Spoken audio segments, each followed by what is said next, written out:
En el mundo de Angel Engine, la humanidad ha llevado su propia existencia al borde de la aniquilación. Guerras incesantes, crisis climáticas, el agotamiento de recursos y el egoísmo de las naciones han convertido a la Tierra en un campo de ruinas. No hay esperanza, solo una lucha por la supervivencia, donde la moralidad se ha vuelto un lujo que pocos pueden permitirse. En este escenario caótico, donde aparece el ángel, una entidad celestial de inmenso poder, que con su mera presencia lo cambia todo. Pero los humanos al verlo, no sienten un despertar espiritual ni un deseo de redención. En su desesperación y sed de control, lo ven como una oportunidad. En lugar de adorarlo, lo cazan. En lugar de aprender de él, lo diseccionan. En lugar de buscar la salvación, buscan explotar su divinidad. Aquí es donde entra en juego el Engine. Usando tecnología avanzada, los humanos logran contener al ángel y conectarlo a una máquina capaz de extraer su poder divino y convertirlo en energía utilizable. Lo que una vez fue una entidad sagrada, ahora es un simple recurso, una batería de lo milagroso. A partir de este punto, la humanidad entra en una nueva era donde las leyes de la naturaleza son desafiadas. Los muertos regresan a la vida, las heridas se curan al instante, la guerra se redefine con soldados inmortales, pero cada milagro tiene un precio. El ángel sufre. Help me. Con cada uso del Engine, su esencia es arrancada poco a poco, llevándolo a una existencia de agonía eterna. Lo que comenzó con un intento de salvación se convierte en tortura. ¿Pero a quién le importa? La humanidad ya ha cruzado el umbral de la ética. La cuestión no es si lo que hacen está bien o mal, sino hasta dónde pueden llegar. La historia de Angel Engine nos obliga a confrontarnos algunas de las preguntas más difíciles acerca de la naturaleza humana. ¿El ser humano es inherentemente bueno o malo? ¿Existe un límite moral en la búsqueda de la supervivencia? ¿Hasta qué punto podemos justificar el sufrimiento de otros si con ello garantizamos nuestra propia existencia?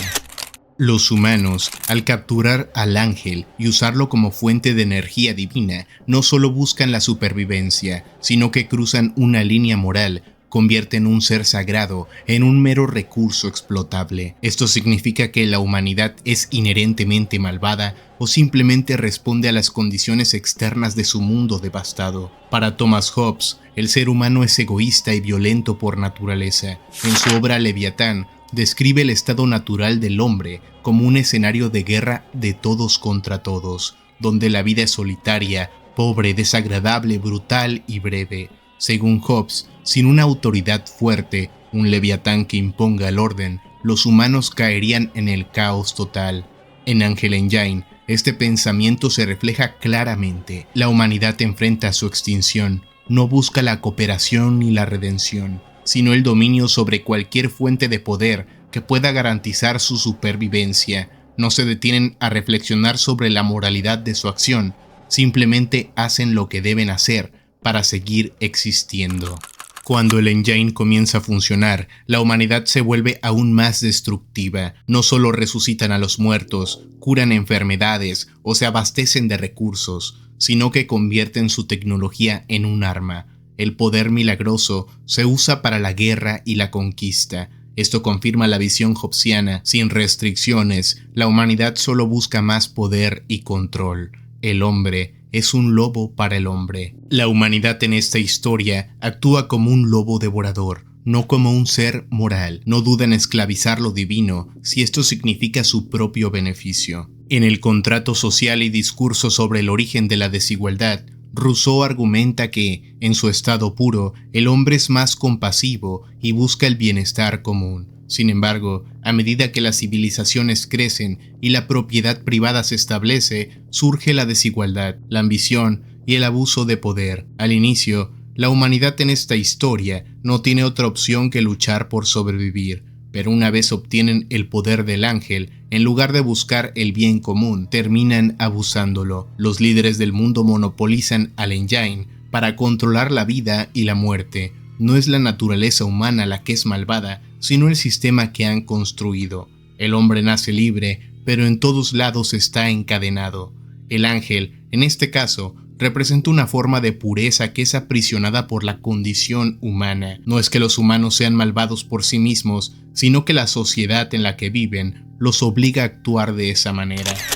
Nietzsche, por otro lado, ofrece una perspectiva completamente distinta. Para él, la moral tradicional es una construcción diseñada para limitar el poder del individuo. La verdadera esencia del ser humano es la voluntad de poder, la capacidad de trascender los límites impuestos por la sociedad o la religión. Los humanos de Ángel Engine no se conforman con su destino, deciden convertirse en dioses al controlar la divinidad del ángel. Desde la perspectiva nietzscheana, esto no es un acto de maldad, sino de afirmación de su poder. Están destruyendo las antiguas ideas de lo sagrado para reemplazarlas con su propia voluntad. Dios ha muerto y nosotros lo hemos matado. Aquí, el ángel es una figura divina, pero en lugar de adorarlo, los humanos lo destruyen y lo subordinan a su tecnología, no porque sean inherentemente malvados, sino porque buscan trascender sus limitaciones. Existen límites morales absolutos o el fin justifica los medios. Cuando los humanos capturan al ángel y lo transforman en un motor de milagros, cruzaron un límite moral evidente. Sin embargo, su mundo está al borde de la extinción. Ante una crisis existencial, ¿realmente pueden darse el lujo de considerar la ética? Exploraremos esta cuestión desde 3 enfoques distintos: la moral como algo absoluto, el fin justifica los medios y trae felicidad, y la responsabilidad de las acciones. Immanuel Kant defendía que la moralidad no depende de las circunstancias. En su teoría del imperativo categórico, este establece que existen reglas morales universales que siempre deben cumplirse sin importar las consecuencias. Obra solo según aquella máxima por la cual puedes querer que al mismo tiempo se convierta en ley universal. Si aplicamos este pensamiento, la humanidad jamás debió capturar al ángel. Aunque su mundo estuviera muriendo, transformar a un ser divino en una máquina viola un principio moral fundamental. No se debe usar a otro ser como un simple medio para un fin. Pero, ¿no es esta una visión demasiado rígida? En un mundo posapocalíptico, donde la alternativa es la extinción, ¿no sería razonable hacer una excepción? Aquí es donde entra el utilitarismo. Una acción puede llegar a ser moral si genera la mayor cantidad de felicidad para el mayor número de personas. Los líderes de la humanidad justifican el uso del engine porque permite salvar millones de vidas, traer milagros y evitar la extinción. Desde la perspectiva utilitarista, esta decisión tiene sentido. Un solo ángel sufre, pero la humanidad entera sobrevive.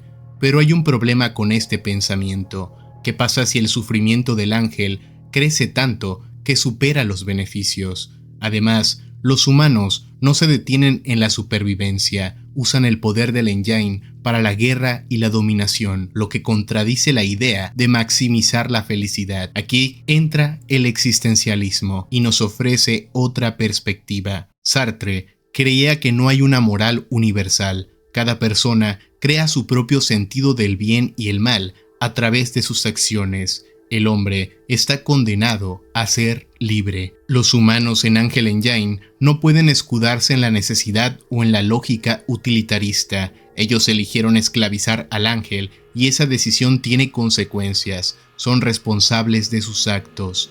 Pero, ¿qué otra opción tenían? Aquí es donde la historia nos muestra que el problema no solo es moral, sino también existencial. La desesperación humana los llevó a actuar como lo hicieron. ¿O acaso lo habrían hecho igualmente, aunque no estuvieran al borde de la extinción? Si seguimos a Kant, la humanidad actuó de forma inmoral desde el principio. Si seguimos a los utilitaristas, el uso del engine estaba justificado, al menos al inicio. Si seguimos a Sartre, no hay respuestas absolutas. Los humanos son libres de actuar, pero deben enfrentar las consecuencias de sus elecciones. En última instancia, Ángel Engine nos obliga a preguntarnos hasta qué punto la supervivencia justifica la crueldad.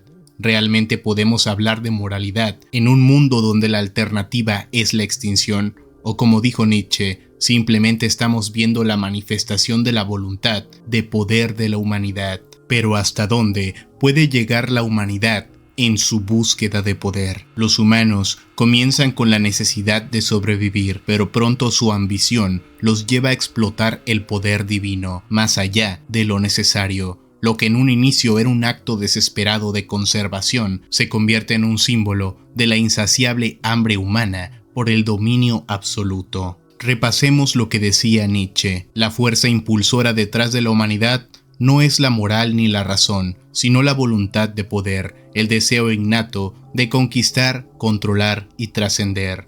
Los humanos no se conforman con usar el poder del ángel para sobrevivir, van más allá, usan su divinidad para el mal y la creación de nuevos dioses artificiales. Esto representa la manifestación extrema de la voluntad de poder. Pero Nietzsche no veía esto como algo malo. Para él, la humanidad debería aspirar a convertirse en algo más grande. En este sentido, la humanidad de Ángel Engine se comporta como el superhombre. Deja atrás las limitaciones morales para alcanzar un nuevo estado de existencia. Sin embargo, el problema en la historia es que no hay límites, y esto nos lleva al siguiente punto: el paralelismo con la realidad. Lo que vimos en esta historia no es solo ciencia ficción, es un reflejo de la historia humana. La humanidad descubrió la energía nuclear como una fuente de poder inimaginable. Podía traer prosperidad, pero también destrucción. El mismo descubrimiento que pudo revolucionar la energía limpia terminó siendo la base para las bombas atómicas que devastaron Hiroshima y Nagasaki.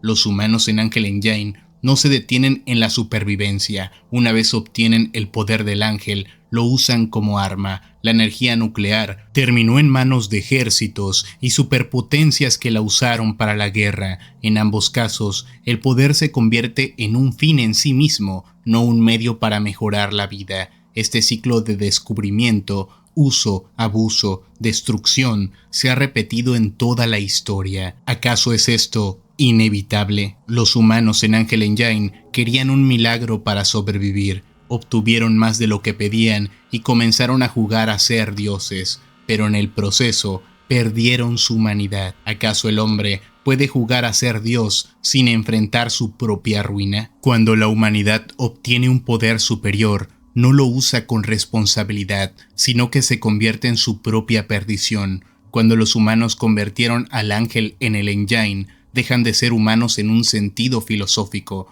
Ya no buscan la paz ni la supervivencia, sino un dominio absoluto que los acerca más a monstruos que a dioses. Si la humanidad sigue este camino, ¿qué nos quedará cuando alcancemos el poder absoluto? La historia de Ángel Engine nos deja con una pregunta perturbadora. ¿El ser humano está destinado a destruir todo lo que toca en su afán de poder? Si seguimos a Nietzsche, esto es simplemente la evolución natural de la humanidad. Alcanzar la divinidad y dejar atrás las cadenas de la moral es nuestro destino. Si seguimos a Kant, este camino es inaceptable, pues hemos perdido nuestra esencia moral en el proceso. Si seguimos a Sartre, no hay destino inevitable, solo elecciones, pero nuestras elecciones siempre parecen conducirnos al mismo lugar: la autodestrucción. La búsqueda de la inmortalidad con inteligencia artificial, la manipulación genética para crear humanos mejores, el desarrollo de armas cada vez más destructivas. Cada vez que obtenemos un nuevo poder,